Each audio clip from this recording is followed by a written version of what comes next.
Ici, voici un visuel de à quoi ressemble le champ autour de ce fil-là. Alors, les lignes vertes ici sont les lignes du champ magnétique et la ligne jaune verticale, c'est le conducteur et la direction du courant qui va vers le haut. Alors oui, avec votre pouce, vous pouvez voir que ça va bien tourner dans cette direction-là. On avait d'ailleurs obtenu un champ magnétique autour du fil infini qui était I sur 2π ρ, qui donne les unités du champ magnétique, ampères par mètre.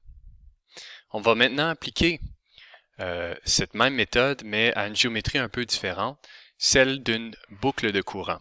Alors ici, j'ai une boucle de rayon A, puis je vais appliquer la même formule ici, mais évidemment, les vecteurs R, R' et dl vont être très différents.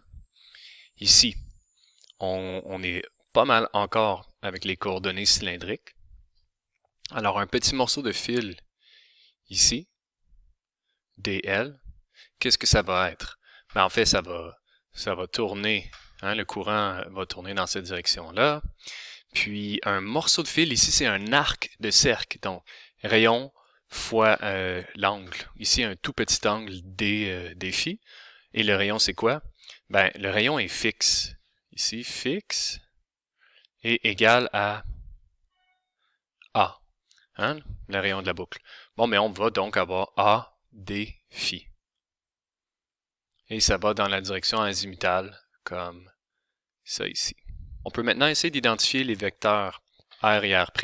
Premièrement, R, le vecteur position où on veut mesurer le champ, c'est-à-dire à ce point-ci, là, un point P, on aurait un vecteur qui va de l'origine jusqu'au point P. Ça va être R. R', le vecteur de la position du petit élément de courant, ben ça va être tout simplement ce vecteur-là ici. R'.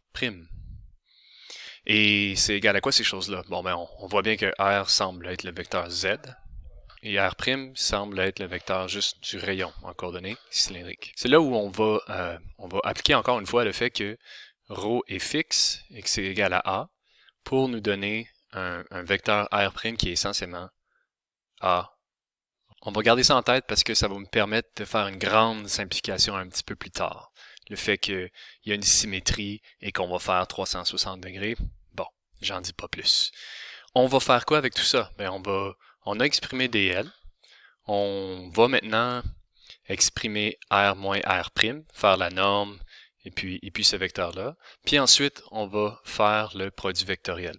On a fait le calcul de la norme à la 3 ici. C'est simple, c'est du Pythagore. Mais le produit vectoriel ici, on peut pas juste faire une petite règle de la main droite. On n'a pas juste deux vecteurs, on a quelque chose d'assez complexe. Fait qu'on va utiliser la forme matricielle, si tu veux, le déterminant d'une matrice 3 par 3 pour calculer ce produit vectoriel. Alors, comment on a rempli cette matrice-là?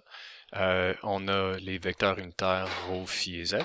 Ensuite, le premier vecteur, c'est dl. Puis dl, on avait A des phi dans la composante phi. Puis le vecteur R moins R', c'était Z chapeau et le moins A ici, parce qu'on a R moins R'. Une fois qu'on a ça, on peut tout simplement faire le déterminant de cette matrice 3 par 3, ce qui nous donne un résultat qui pointe dans deux directions. Et c'est là où ça devient très important. On a cette partie-là qui va être au numérateur de notre intégrale. On va faire la somme de composantes qui vont radiales et qui vont selon l'axe des Z. Mais est-ce qu'on peut réfléchir 2 secondes? Hein? Le point dl ici et le point dl juste l'autre côté, deux points opposés, ben, ils sont à la même distance, mais les courants vont dans les directions opposées, ce qui fait que, avec l'arrêt de la main droite, quand je regarde celui de gauche ici, je vais avoir un champ qui va dans cette direction-là, à ce point-là. Hein? Ça fait 90 degrés ici. Et l'autre côté, ici, j'ai un courant qui rentre dans la page, j'ai un champ qui va aller dans cette direction-là. Ben, vous le voyez tout de suite. Vous le voyez tout de suite que ces deux vecteurs-là vont vers le haut, mais vers la gauche et vers la droite. C'est exactement la même grandeur de courant, donc ces vecteurs-là ont le même module. Ça va se canceller en composante ρ, puis on va seulement avoir la composante en z. Puis c'est pour ça que quand on va transformer cette intégrale-là, il va y avoir un terme en ρ puis un terme en z. On va tout simplement se débarrasser de la partie en ρ. OK? Alors, je vous réécris ici le résultat de ce qu'on a tout construit. Puis ici, comme je disais, tout ce qui est en ρ, là, ben ça va donner 0. Ce qui fait qu'on va juste faire cette partie-là sur le numérateur ici. Puis notez aussi que on intègre sur la variable phi. Tout ça, ça va sortir de l'intégrale. Ce qui fait qu'on a quelque chose comme ça. Alors, tu parles d'une intégrale qui n'a pas l'air trop difficile à faire, hein? L'intégrale de d phi de 0 à 2π, ça va donner 2π. Là, 2π sur 4π, on va avoir une demi. Donc, tout ça, c'est juste z, chapeau. Bon, écoutez, ça, c'est le résultat qui est bon à n'importe quelle position z sur l'axe de l'anneau ou de la boucle de courant. Mais regardons un peu ce qui arrive quand z est égal à 0, juste ici, au centre. À z est égal à 0. Qu'est-ce que ça donne, le champ? Ben, on va avoir ici z qui va être 0. On va avoir a carré à la 3/2 qui donne a à la 3. Ce qui va nous donner simplement i sur 2a, parce qu'on a a carré sur a à la 3. Hein? Encore une fois, ici, on a des ampères sur mètre. Puis on va voir que ce résultat-là est très important et significatif. Ça nous indique, on n'est pas loin de la définition, du dipôle magnétique. Est-ce que vous vous rappelez qu'est-ce que c'était le dipôle électrique? C'était un vecteur P, petit p, et c'était égal à quoi? Ben, P était égal à la charge. OK, ça c'est plus Q moins Q. Ils sont séparés d'une distance D. Et on avait un vecteur qui va de la charge négative à positive, dans le sens contraire des lignes de champ électriques, comme ça. OK, vous pouvez revoir la première partie du cours sur l'électrostatique, mais ça c'était le dipôle électrique. Pareillement, on a le dipôle magnétique M, qui lui ne représente pas une charge positive et négative séparée d'une distance d, mais plutôt représente justement une boucle de courant. Une boucle de courant avec un rayon A. Et puis, quand le courant tourne dans une direction, le pouce donne la direction de ce vecteur M. Ça ici, c'est le vecteur M, qui représente, si tu veux, le champ magnétique au centre de la boucle. On a quelque chose comme ça. I, le courant qui circule, fois S, la surface